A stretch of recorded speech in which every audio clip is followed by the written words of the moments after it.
kalau kita sibuk sama otot, kita akan jadi orang yang nggak punya waktu ngurusi aibnya orang, omongannya orang, nggak punya waktu untuk ngeluh, sabar karena musibah dari otot, nggak punya waktu untuk nggak taat. Selalu dia taat sama apa? Dia sibuk sama otot. Sama seperti manten anyar, nggak belum diganggu. Seandainya hubungan kita sama Allah sama seperti suami istri yang baru kawin, gak gelem diganggu ada omongan wong, gak gelem diganggu perkara musibah, gak gelem diganggu sama hiburan, kemaksiatan, maka hubungan kita sama Allah akan harmonis, hubungan kita sama Allah akan langgeng.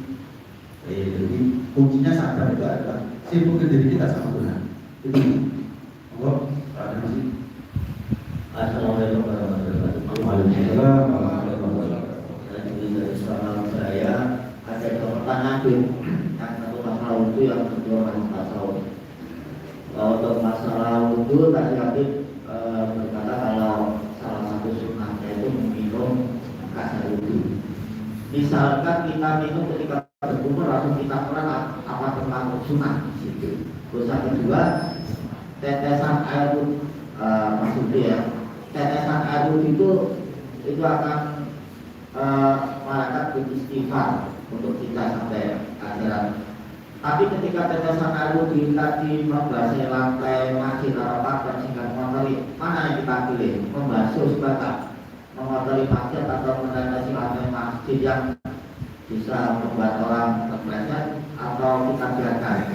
Dan yang selanjutnya masalah untuk doa sesudah wudhu, terus baca surat Al-Mulk dan ayat kursi, apa boleh dilakukan di dalam masjid ketika di tempat tujuan itu antri gitu.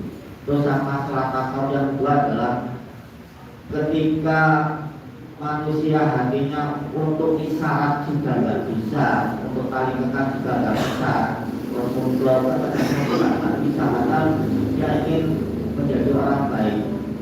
Amalan apa yang bisa untuk melembutkan hati yang mengeras seperti itu? Terima kasih. Assalamualaikum warahmatullahi wabarakatuh. Waalaikumsalam. Ini berarti pertanyaannya ada 9. Iya. Satu nomor 3. Bapak, gini ya, air bekas wudhu, ya, air bekas wudhu kalau sudah membasahi lantai ini bisa mereseti orang, bisa bikin orang celaka dan lain sebagainya. Lalu itu bekas wudhu eman kalau dilap, eman kalau dipel, ya kan begitu cara berpikirnya, ya tetap dipel. Masalah istighfarnya malaikat itu sudah alam lain sudah.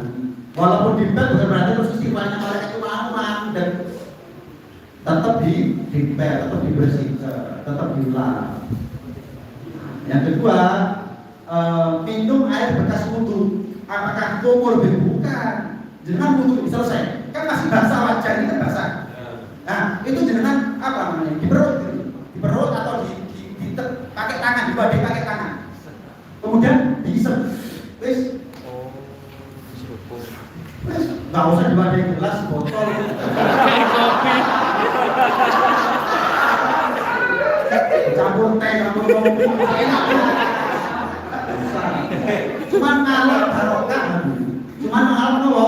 Barokah. Jadi air bekas wudhu yang masih basah di wajah di apa ya?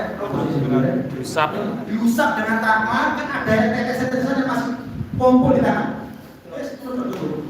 Kalau barokah kok nggak hilang ngelak bekas wudhu yo. Seluruh orang sumur ngono. Itu bukan untuk menghilangkan haus, cari kenikmatan ala barokah. Tidak menutup kemungkinan dari situ jenengan dapat kesembuhan dari Allah Subhanahu wa taala. Keajaiban itu ada dari hal-hal yang tidak kita duga. Berobat atau dokter waras-waras, ternyata minum air bekas wudhu waras.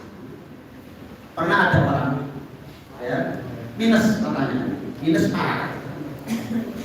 Dikasih tahu sama ulama, kepingin sembuh, caranya gimana? Kamu sepanjang sholat fokus melihat tempat sujudnya kamu, kan sunnah.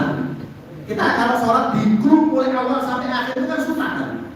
Fokus sama tempat sujud.